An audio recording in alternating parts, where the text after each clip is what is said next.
Okay mga kabilog, may bisita tayo. Miyozol. Ayan. May bisita tayo, Miyozol ay. Ayan o. Ganda, kabaguhan pa to. Miyozol ay.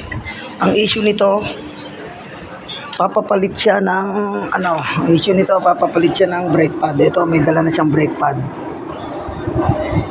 Brake pad, tapos yung dalawa dito sa gilid, to papalitan na to. Ito yung ipapalit niya.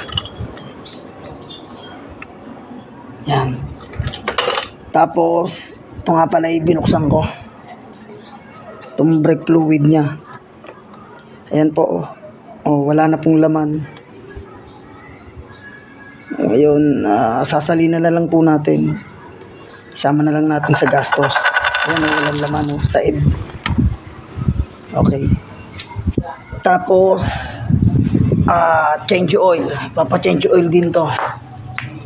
Change oil, tapos yung preno sa huli, ayusin natin, i-adjust.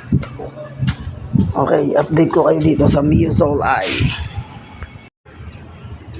Okay mga kabilog, update ko kayo sa Miyozol I. Ayan, nakabit ko na yung bagong disc. Yung disc pad, ayun, nakabit ko na yung bagong preno. Tapos nakabit ko na rin yung dito. Ayan, salinan ko na rin ang brake fluid. Tapos maayos ko na rin yung preno dito. Ayun yung natirang Okay guys, ito dumating yung may-ari, iipitan natin dito ng kasi pag nananakbo siya, nakalampag, natunog pati dito sa huli. Ito na ganun, iipitan natin yan ng kung ano man. Okay, update ko kayo dito sa Miyozol I.